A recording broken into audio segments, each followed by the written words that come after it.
પાટીદાર સમાજના આગેવાનો વચ્ચે ચાલી રહેલા રાજકીય યુદ્ધને લઈ વધુ એક વખત વિવાદ થાય તે પહેલા તેને સમાવવા માટે નેતાઓ પ્રયાસ કરી રહ્યા છે અને દરમિયાન નિવેદન સામે આવે છે દિનેશ બાંભણિયાનું કે જેમાં તેઓ કહે છે કે પટેલ સમાજના લઈને રાજકીય રીતે જે એકબીજા પર આક્ષેપો નેતાઓ કરી રહ્યા છે તેને અટકાવવા માટે સમાજે પ્રયાસ કરવા જોઈએ અને વિચારવું જોઈએ કે તેનાથી કોનું હિત છે, કોને ફાયદો થાય છે અને કોણ તેનું પ્લાનિંગ કરાવી રહ્યું છે।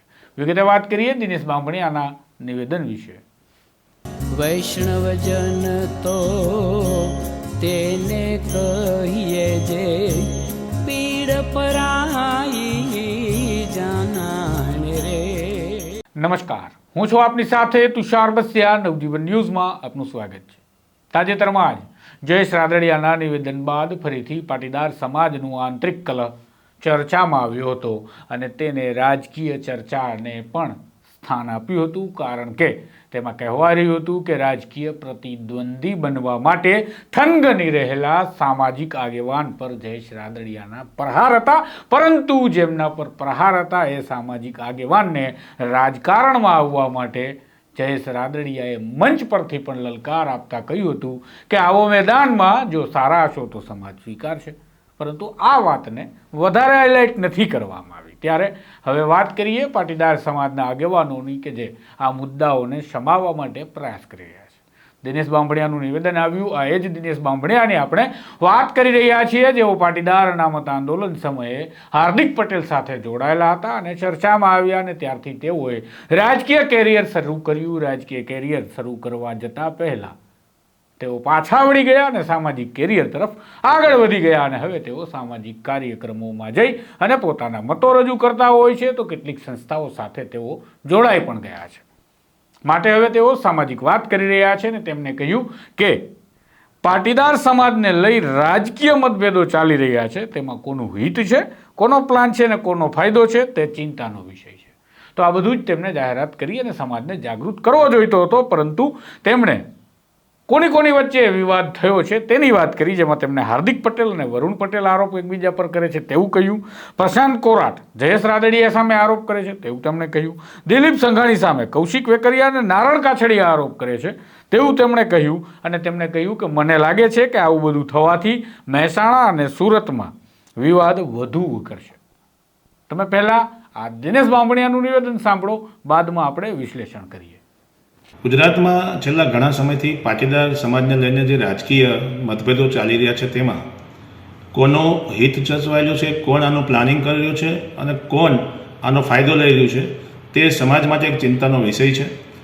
ઘણા બધા રાજકીય આગેવાનોની વર્સિસ પટેલ સમાજની સામે પટેલ સમાજના આગેવાનો જ વિવાદ કરી રહ્યા છે, ત્યારે ખાસ કરીને સમાજના લોકોને એક રિક્વેસ્ટ છે કે આના બાબતે ચિંતન થાય, કારણ કે આ લાંબા ગાળે ચિંતાનો વિષય છે। હાર્દિક પટેલ હોય એની સામે વરુણ પટેલ આક્ષેપો કરે, પ્રશાંત કોરાટ જયેશ રાદડિયાની સામે આક્ષેપો કરે, દિલીપ સંઘાણીની સામે કૌશિકભાઈ વેકરિયા અને નારાયણભાઈના આક્ષેપો થાય, આ બધા સમાજના એક નુકસાન કરતા આક્ષેપો છે। ખાસ કરીને આ કોનો ફાયદો અને કોનું પ્લાનિંગ છે એ પણ સમાજે વિચારવાની જરૂર છે, કારણ કે મને લાગી રહ્યું છે કે આગામી મહેસાણા જિલ્લામાં અને ખાસ કરીને સુરત જિલ્લામાં આ બાબતે વિવાદ વકરશે એવું મને લાગી રહ્યું છે। તો તમે સાંભળ્યું એ પ્રકારે દિનેશ બાંભણિયા આ મામલાને સમાવવા માટેનો પ્રયત્ન કરતા હોય એ પ્રકારનું નિવેદન આપી રહ્યા હતા, પરંતુ તેમણે નામજોગ હાર્દિક પટેલ, વરુણ પટેલ, પ્રશાંત કોરાટ વર્સિસ જયેશ રાદડિયા, દિલીપ સંઘાણી વર્સિસ કૌશિક વેકરિયા અને નારણ કાછડિયાને કરી દીધા, જે સત્તાવાર રીતે તેમણે કરી દીધા એવું કહી શકાય। અને વાત રહી તો ભૂતકાળમાં આજ દિનેશ બાંભણિયા કોના પર આક્ષેપો કરી ચૂક્યા છે અને એ કયા સમાજના હતા તેના વિશે તેમણે ફોડ પાડવાની જરૂર હતી, પરંતુ તેમણે કરી નથી। ટૂંકમાં કહીએ તો સમાજના નામે રાજકારણના ખેલાડીઓ મેદાનમાં આવતા હોય છે ત્યારે ક્યાંક ને ક્યાંક રાજકીય રીતે કોઈ ચોક્કસ સમાજના નેતાઓને નુકસાન થતું હોય છે, ત્યારે સામાજિક આગેવાનો અને અગ્રણીઓ મેદાનમાં આવી જતા હોય છે સમાજના નામે, કારણ કે રાજકારણ સુધી પહોંચવાની સીડી આ દેશમાં માત્ર ને માત્ર સમાજ છે અને સમાજને પછી ક્યાં પહોંચવાનું છે અને ક્યાં પહોંચાડવાનું છે તેના આંબા અને આંબલીઓ બતાવી અને ચૂંટણીઓ જીતાતી રહે છે, પરંતુ સમાજ તો ત્યાં ને ત્યાં જ હોય છે જ્યાંથી તેઓએ શરૂઆત કરી હતી, એટલે કે તેઓ શૂન્ય પર સીમિત રહી જાય છે। હા, માત્ર પાટીદાર સમાજ પૂરતી વાત નથી, દરેક સમાજમાં આ જ પ્રકારની રાજનીતિનું એક આખું સિસ્ટમેટિક આયોજન ચાલતું હોય છે, તો આ સિસ્ટમેટિક આયોજનને દરેક સમાજોએ સમજવા પડશે અને જાતિવાદના રાજકારણમાંથી બહાર આવવું પડશે. કારણ કે કોઈ જાતિ આ દેશને નથી ચલાવતી, આ રાજકારણ દેશને ચલાવે છે. કારણ કે રાજકારણમાંથી રાજનેતા પેદા થાય છે અને તેમાંથી જનપ્રતિનિધિ પેદા થાય છે અને તે વિધાનસભા, લોકસભા અને રાજ્યસભામાં બેસે છે અને દેશ ચલાવે છે. કોઈ સમાજ કે કોઈ જાતિ આ દેશને ચલાવતી નથી. અને આખરે દરેક નાગરિક કોઈ જાતિ કે કોઈ સમાજનો માણસ નથી, એ ભારતનો નાગરિક છે અને જાગૃત મતદાર હોવો જોઈએ.